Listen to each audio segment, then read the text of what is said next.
지만은 어느 분이 코로나 시대에 선교적 교회를 하려면 뭐 해야 되냐 그래서 제가 생각해 보다가 활동하기가 어려운 시대니까 공부를 하는 시간으로 삼으라고 그렇게 얘기했습니다.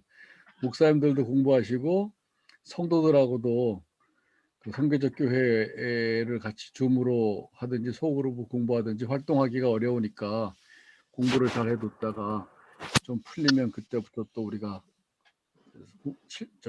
활동을 할 수 있을까요? 지나간 2주간 동안에 우리 조은하 교수님이랑 김돌 교수님이 선교적 교회와 가정 세우기, 선교적 교회와 또 기독교 교육에서 귀한 강의해 주시고 또 사례를 계속 말씀해 주셔서 너무 좋은 시간이었고요. 호대서 목사님은 인사만 하고 가셔요?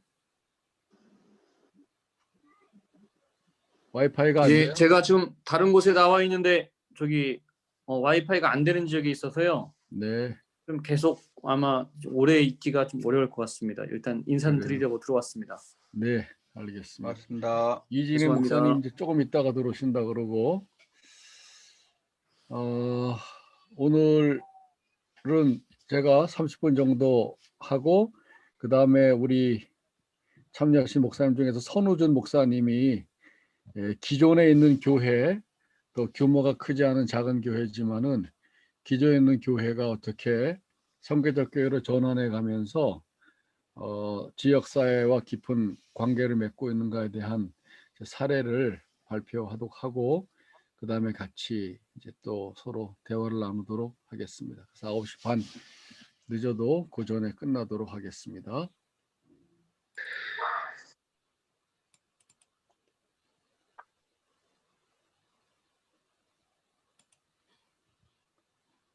화면 공유가 됐어요? 네. 네, 됩니다. 네.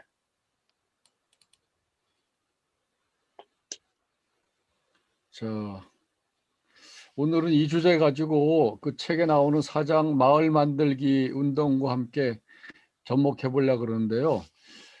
여러분이 잘 아시는 하나님이 세상을 사랑하시다 요한복음 3장 16절 하나님의 사랑의 넓이와 깊이 결국 선교적 교회는 그동안 교회 중심적으로 가지고 있던 교회론과 관계 그 목회를 어떻게 세상과 또 지역사회로 확장해 나가는가라고 하는 게 주제인데 목사님들은 그거에 대한 성서적이고 신학적 근거가 있어야 이제 움직일 수가 있으니까 이 부분에 대한 좀 선교적 교회 관점에서 이해를 한번 접근해 보려고 합니다.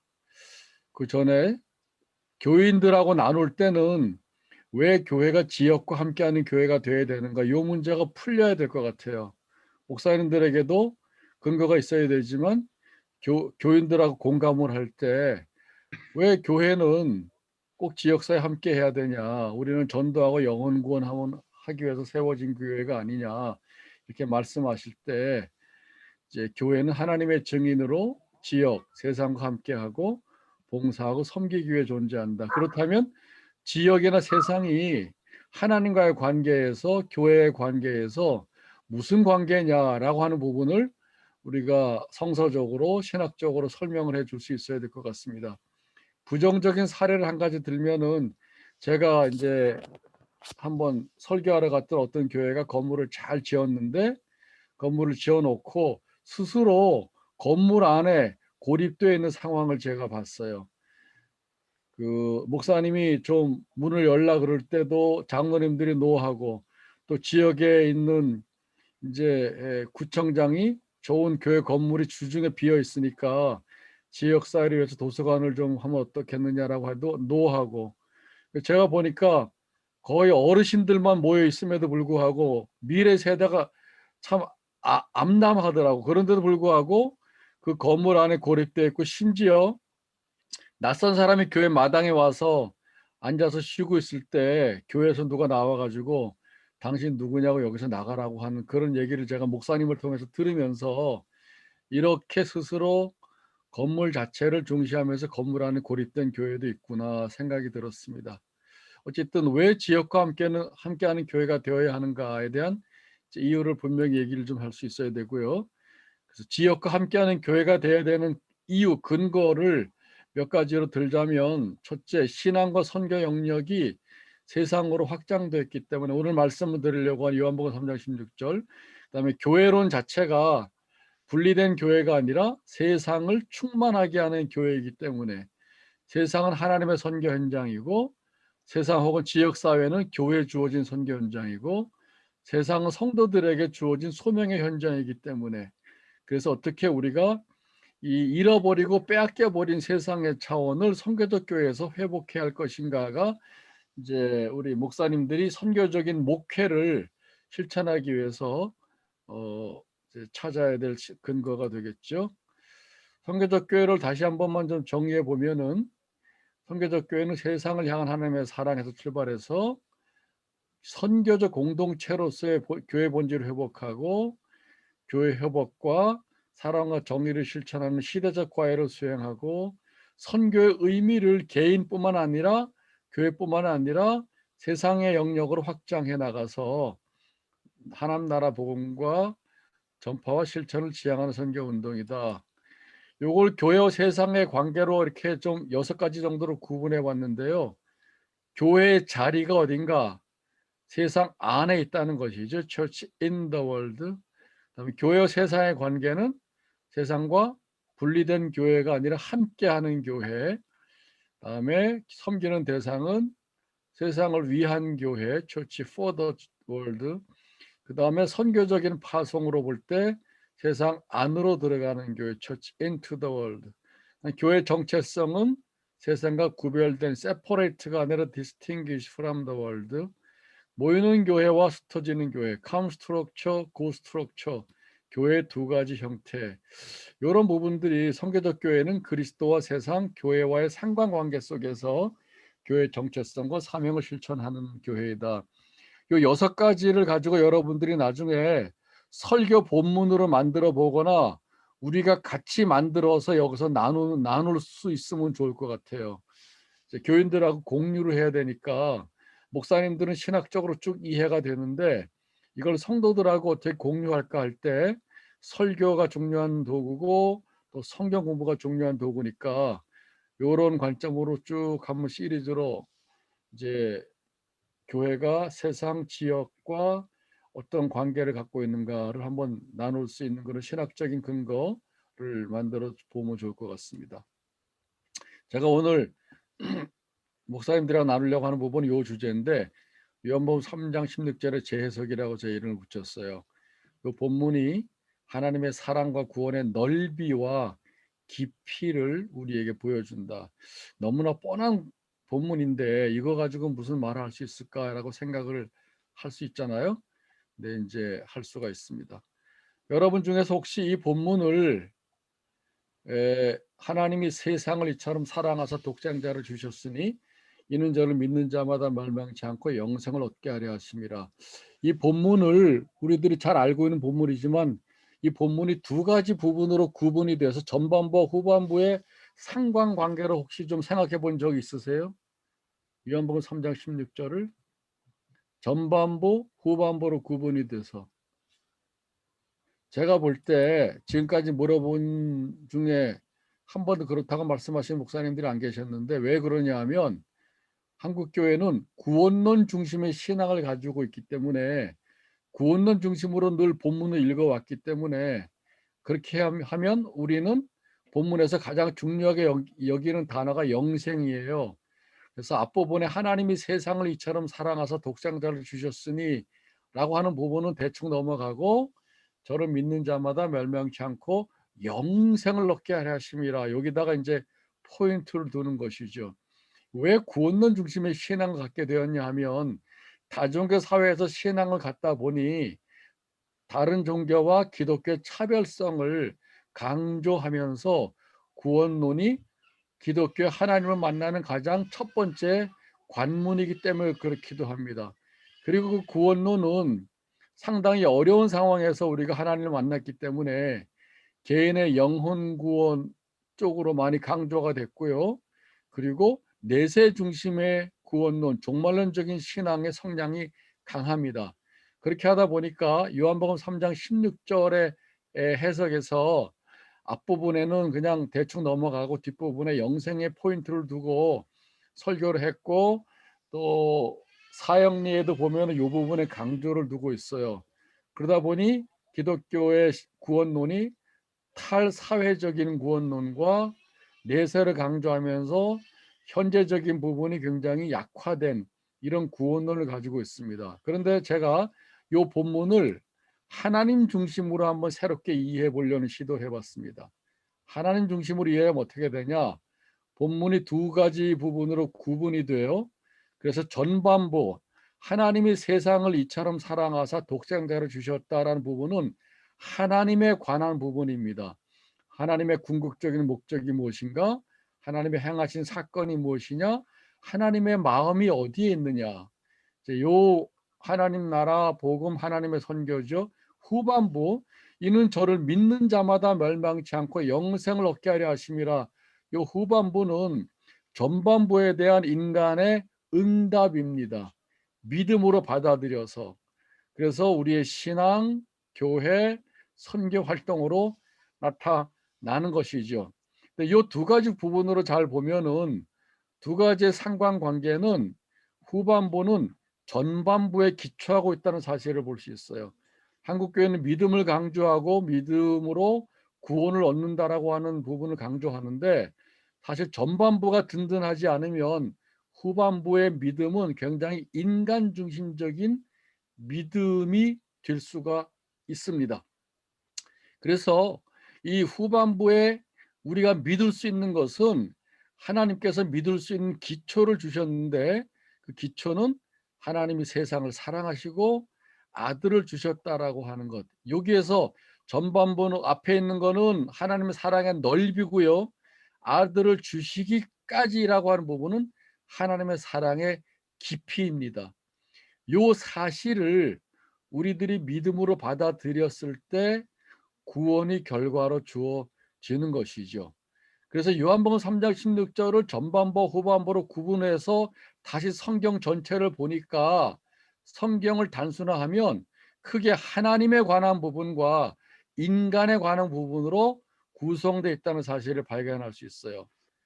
결국 믿음이라는 것은 믿음을 갖게 해주는 하나님의 말씀과 사건과 약속을 잘 듣고 거기에서부터 나오는 응답이 믿음인데, 전반부를 부실하게 하면 이 믿음의 내용은 굉장히 인간적인 걸로 채워질 수가 있습니다.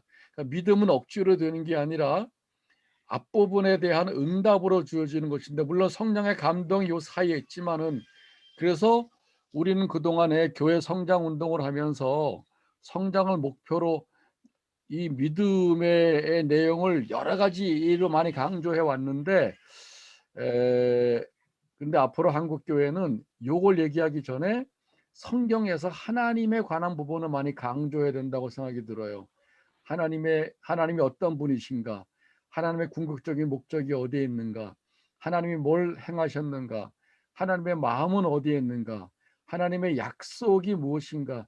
이런 부분을 듣게 되면 그 다음에 거기에 대해서 믿음이 결과적으로 형성되고 구원은 그 후에 결과적으로 주어지는 것이라는 것이죠. 그런 점에서 볼 때 요한복음 3장 16절을 하나님 중심으로 읽게 되면 하나님의 마음은 세상 전체에 가 있다. 그것이 하나님의 궁극적인 목적이다라는 사실을 이제 깨닫게 됩니다. 이런 점에서 한 걸음 더 나가서 이걸 설명하면 천동설적인 신앙관에서 이제 지동설적인 신앙관으로 옮겨야 되는데, 중세 천동설적 세계관은 지구 중심적으로 생각해서 태양이 지구를 돈다고 생각했잖아요. 이걸 신앙으로 접목하면은 인간은 변하지 않고 하나님만 움직이게 하는 신앙을 갖게 됩니다. 믿음을 얘기를 하면서. 그래서 믿으면 모든 걸 다 이루어진다는 것이죠. 이 천동설적인 신앙은 인간 중심적인 신앙관을 고착하게 되면 시간이 지나가면서 자아가 점점 없어지는 게 아니라 자아가 강화되고 확장돼 가는 결과를 가져옵니다. 왜 예수를 수십 년 믿어도 사람이 변하지 않을까? 여러 가지 원인이 있지만 저는 굉장히 인간 중심적인 신앙관으로 훈련을 해왔기 때문에 그렇지가 않는가라는 생각이 듭니다. 세례 요한이 말한 것처럼 저는 흥해야 되고 나는 점점 쇠해야 된다고 하는 것. 하나님의 세계를 많이 경험할수록 인간의 세계가 점점 비어져 가야 되는데 우리는 하나님을 움직이게 하면서 그 하나님이 나를 돕는 자라고 하는 천동설적인 신앙관을 가지고 있었기 때문에 시간이 지나가면서 내가 더 강화된다는 것이죠. 그런 점에서 이런 자기중심적인 신앙관을 극복해야 되는 부분이 이제 우리의 과제라고 볼 수 있습니다. 이런 점에서 하나님이 세상을 사랑하신다. 세상을 향한 하나님의 사랑으로 넓히려고 할 때 극복돼야 될 장애물이 배타적인 선민의식입니다. 이제 그 대표적으로 구약과 신약에서 보면 요나서의 내용인데 요나서의 전체적인 내용은 요나를 통해서 보여준 이스라엘의 민족주의, 인종적 배타주의, 선민의식에 나오죠.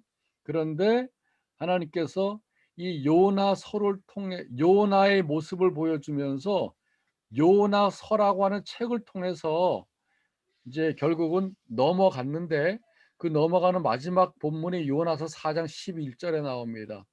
이 본문이 요나서 핵심인데 하나님께서 화를 내는 요나에게 이 니느웨에 좌우를 분별 못하는 자가 12만 명이고 게다가 육축도 많이 있으니 내가 어찌 이들에게 관심을 갖지 아니하랴. 본문이 너무 놀라운 본문인데 여기에서 이스라엘 중심적인 생각을 가지고 있던 부분을 대표하는 사람의 요나인데 그 요나를 넘어선 메시지가 요나서의 메시지가 되는 것이죠.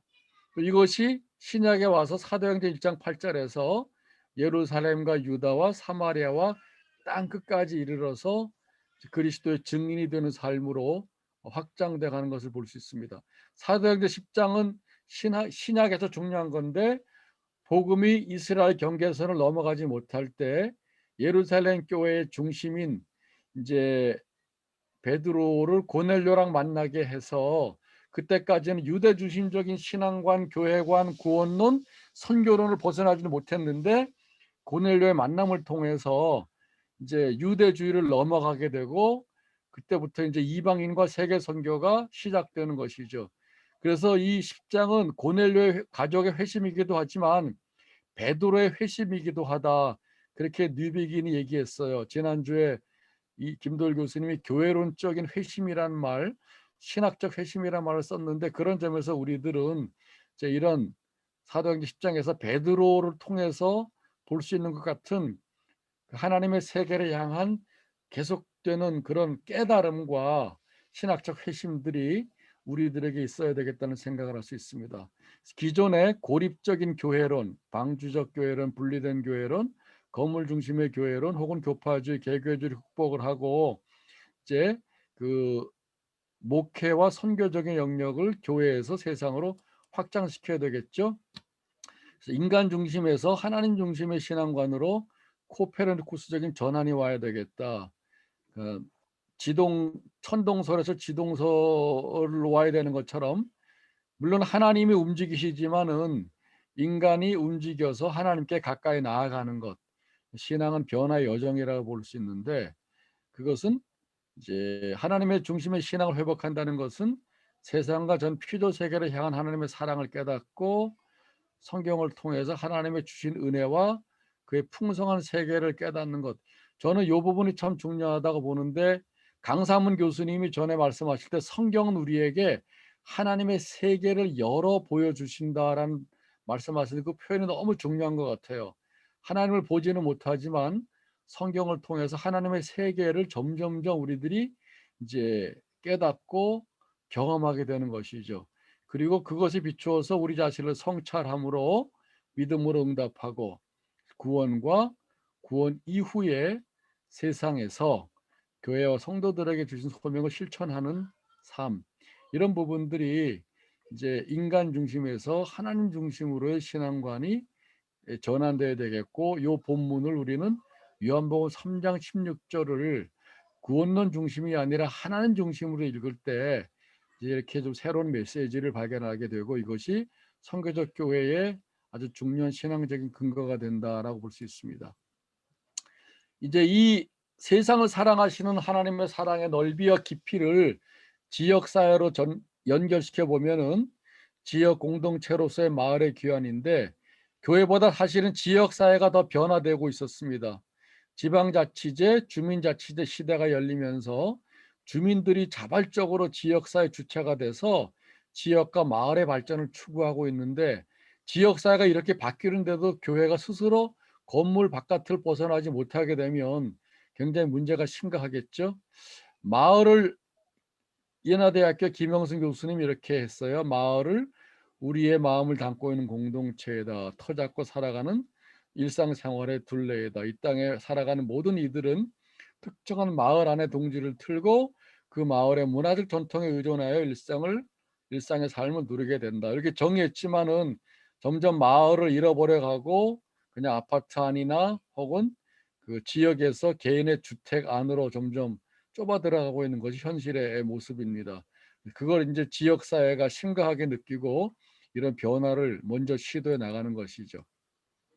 지역 공동체 회복으로서의 마을 만들기 운동, 21세기 들어와서 전 지역이 마을의 공동체성을 회복하려는 운동을 전개하고 있고, 지역 주민의 중심으로 마을 만들기 운동이 전개돼 가고 있습니다. 이제 제 요거 끝난 다음에 선우준 목사님이 제가 말씀드리는 요 내용이 구체적으로 어떻게 실천해 가고 있는지를 우리에게 생생하게 보여줄 수 있을 것 같아요. 지역의 주민들의 자발적 참여를 통한 지역 공동체 회복 운동을 전개, 시민 차원에서 사회 발전을 위한 지혜가 필요하다. 국가와 시장 단위가 아니라 먼저 지역과 마을 단위로 생각을 하고 일해야 된다. 마을에서 함께 모여 밥 먹고 아이들도 같이 키우고 오손도손 살고 동네 식당도 차려보고 사회적 기업, 마을 기업도 하면서 잘 살아보자는 것이죠. 연세대학교 은퇴하신 조원혜정 교수님께서 이렇게 얘기를 했고, 또 지난번에 제가 말씀드린 것처럼 서울대학교 사회학 교수 마을에 해답이 있다라고 말하는 거, 오늘날 세계와 시대의 세계 문제를 해결하는 것도 지역에서부터 출발해야 된다. 제가 이 두 가지 주제로 말씀드리는 것은 지역 사회와 지역 주민들이 이렇게 깨어 있다는 거예요. 그렇다면 지역을 우리의 선교 현장으로 삼고 있는 교회가 이런 의식을 알지 못하고 여전히 교회 안에서만 머물러 있다든가 지역을 교회 안으로 데리고 오는 쪽으로만 머물러 있으면은 이제 지역 사회와 소통하기도 어려운 상황에 처해 있는 것을 보게 되는 것이죠. 자, 그런 점에서 우리는 지역사회 함께하는 교회로 지향해 나가야 되는데, 크게 세 가지로 제가 한번 정리해 봤어요. 지역의 공동체 운동인데, 첫 번째, 현대 사회 문제로 개인주의, 경쟁주의, 성공주의 등의 근대적 가치가 이제 지역의 공동체성을 상실했잖아요. 그런데 이것을 회복하기 위해서 첫째, 지역 주민들이 만나는 공동의 장이 있어야 되겠다. 이거는 교회가 열어줄 수도 있지만 또 지역에 있는 기관들이 열어줘서 교회가 거기에 참여할 수도 있습니다. 보령에 있는 시원교회는 교회가 장을 만들고 주민들을 초청했어요. 그다음에 지역사회 발전을 위해서 이제 교회가 주도하는 게 아니라, 지난주에 오창하 목사님이 교회가 주도하거나 지배하는 게 아니다, 참여하는 거지, 굉장히 중요한 말씀을 해주셨는데, 지역 주민들이 합의를 얻어서 함께 목표를 설정하고 그다음에 어떤 결과보다는 함께하는 과정을 중요하게 여긴다. 이런 과정에서 교회 역할이 뭐냐? 우리 신앙의 아주 중요한 내용이 이웃사랑인데, 이웃사랑의 관점에서 지역 공동체 형성에 참여할 수 있고, 또 신앙의 핵심 가치가 공동체잖아요. 이 교회 공동체가 닫힌 공동체가 아니라 열린 공동체로 지역에서 실천해 나가고, 또 성도들의 자발적인 헌신과 봉사가 지역 공동체를 촉진시킬 수 있습니다. 이게 이제 여러 사례 교회들을 통해서 볼 수 있는데, 성암교회 바오밥 카페라든가 한남교회라든가 또 우리가 사례 연구에서 많은 교회들에게서 이런 모습들을 발견할 수 있어요. 첫 번째, 지역사회 함께하는 교회에서 지역 공동체를 세우는 운동입니다. 두 번째는 지역사회 발전에 참여하는 교회. 이것도 세 가지로 구분했는데, 첫째, 마을의 경제적인 수준을 향상하는 것, 사회적 기업, 마을 기업을 만들어 가는데, 김나정 목사님이 그 정선에 있는 정상제일교회가 이런 일까지 하고 있다는 것을 보았고, 홍천에 있는 도심립교회는 교회와 지역 주민들이 함께 이제 그 하늘 땅 꿈 공동체를 만들어 가지고 같이 그 농산물을 생산하는 그런 모습을 볼 수 있습니다. 모든 교회가 할 수 있는 건 아니지만은 주로 농어촌 교회에 해당되는 부분이기도 하는데 어쨌든 이런 부분을 이제 지역 교회가 마을과 함께 할 수 있다는 것. 두 번째, 지역 주민들의 의식 수준을 향상해서 아름다운 공동체를 만들어가는 것. 개인주의, 이기주의를 극복을 하고 특별히 농어촌 지역에서 교회 역할이 중재자와 화해자, 지역사회 갈등이 많아요. 균형하는 사람들과 원주민 사이에 그런 점에서 우리 이제 농어촌에 있는 교회들은 중재자, 화해자 역할을 할 수 있고 또 도시에 있는 교회들이 지역의 환경과 생태계를 아름답게 보존하는 이런 일을 지역사회와 시민들과 함께 참여할 수 있습니다. 세 번째, 지역사회 복지활동을 확대해 나가는데 지역사회 문제나 어려움, 유아교육, 어린이집, 조선가정 돌보는 거, 고령화 사회 노인복지, 다문화가정 등 성악교회 지역아동센터가 이런 일을 잘하는데 교회 역할을 보면은 교회 안에 다양한 은사와 전문 능력을 갖추고 있는 인적, 물적 자원들을 지역사회에서 봉사합니다. 지난주에 말씀드린 것처럼 한남제일교회의 방식은 생색내지 않는 숨은 복지, 그 다음에 지역의 사회와 기관들의 협력자로서 이제 활동해 나가는 것이죠. 세 번째는 지역사회 전통의 재발견과 지역 문화 활동을 활성화시키는 일에 교회가 이제 참여할 수 있습니다. 각 지역마다 전통과 문화에 관심이 있어요. 이런 것들을 발굴해 나가면서 교회 안에 있는 사람들, 글을 잘 쓰는 사람들 중심으로 해서 교회가 지역 사회를 존중하고 지역의 전통과 문화를 아낀다는 모습들을 지역 주민들과 함께 나누는 것이죠. 이런 것들은 지역 사회에서 깨어 있는 사람들하고 굉장히 협력을 잘할 수가 있습니다.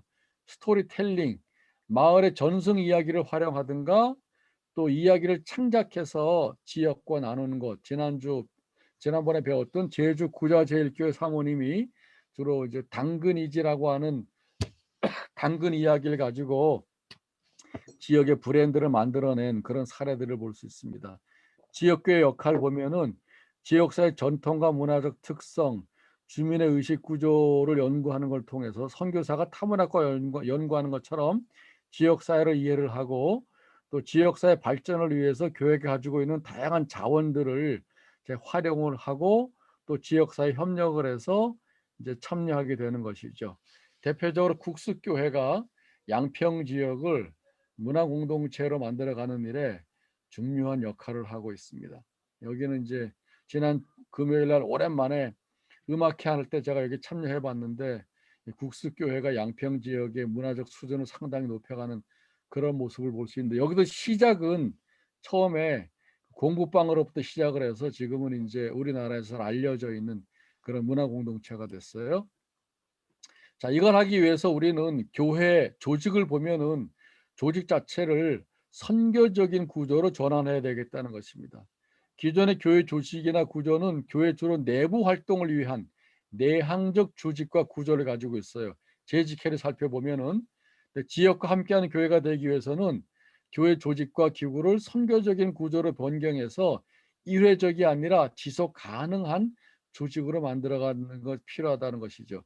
그 조직은 지역사회 필요에 따라서 개편하는데 마을 목회 사역위원회, 환경선교위원회, 지역사회 복지위원회, 또 농촌활동위원회, 도시는 도시선교위원회 등등 그 교회가 속해 있는 지역의 특성에 따라서 다양한 이제 그 지역 재직회 구조를 만들 때 여기서 중요한 거는 교회의 재직회와 조직을 선교적인 구조로 전환하는 것이다라고 하는 것입니다.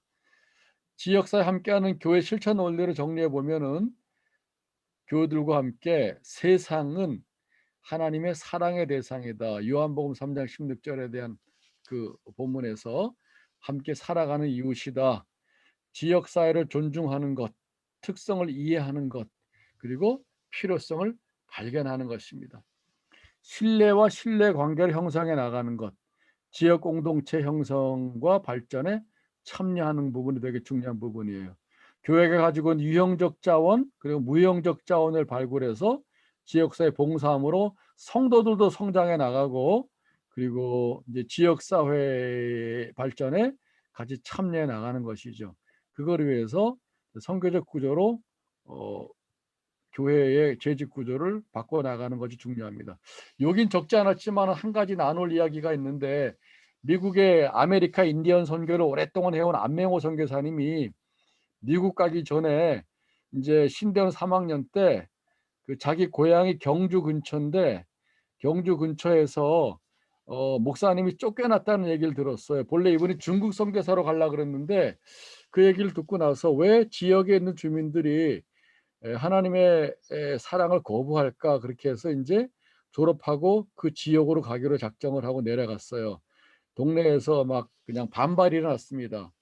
전임 목사를 쫓았는데 또 새로운 전도사가 왔으니까 이분이 가기 전에 1년 동안 하나님 앞에 기도했습니다. 1년 동안 전도하지 않겠습니다. 그리고 이제 1년 동안 그 지역 주민들과 함께 사귀면서 코이노니아로 접근했어요. 지난주에 김도일 교수님도 디아코니아에서 코이노니아 그랬는데 선교적 교회 관점에서 성경을 보니까 코이노니아가 정말 중요합니다. 세상과 관계를 맺고 교제를 나누면서 디아코니아와 캐리그마를 전하는 것이죠. 왜 그 전임 목사가 쫓겨났나 상황을 보니까 경주나 이쪽 그 경상도 지역에 불교가 굉장히 강한데 그 송정교회 목사님이 설교하다가 교인들끼리만 들으라는 얘기로 이 교회 바깥에 불교 믿는 사람들 전부 다 마귀 새끼라고 얘기를 했어요.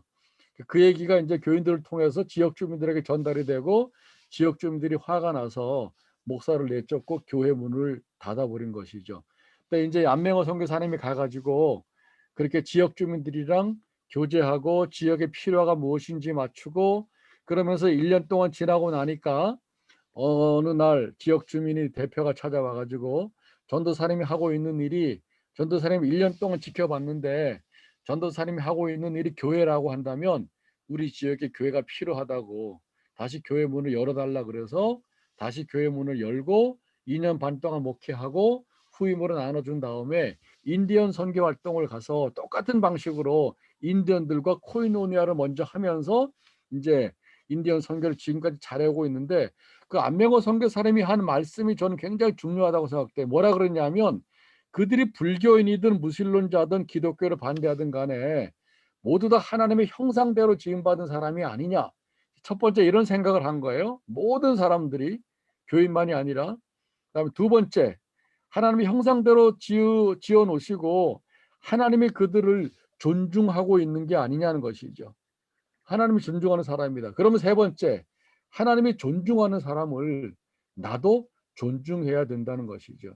이게 다종교 사회 속에서 기독교와 타종교 간의 대립적인 배타적 관계가 심해가지고 우리들이 하나님에 대한 너무 편협한 열심을 갖다 보면 다종교가 갖고 있는 사람이나 교회 바깥의 사람에 대해서 아까 말씀드린 요나서라든가 요나처럼 배타적인 선민의식으로 대하기 쉬운데 저는 그 생각의 변화를 이 3단계에 걸쳐서 우리들이 같이 적용할 수 있는 굉장히 좋은 통찰이라는 생각이 들었어요.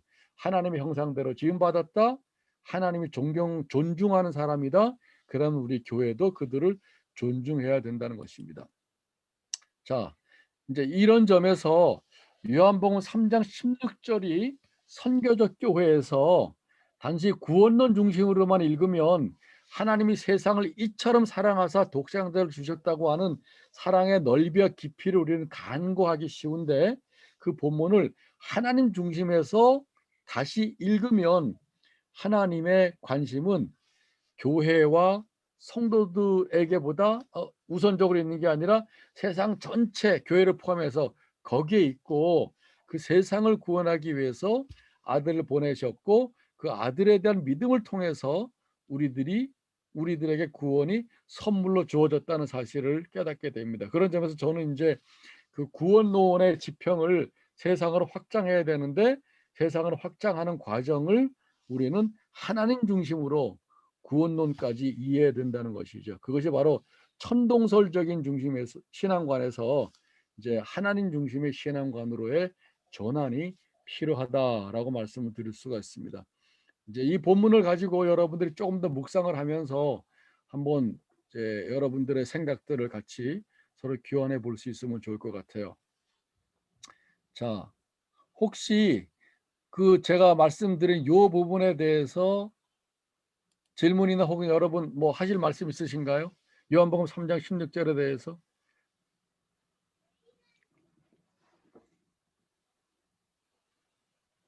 어떠세요?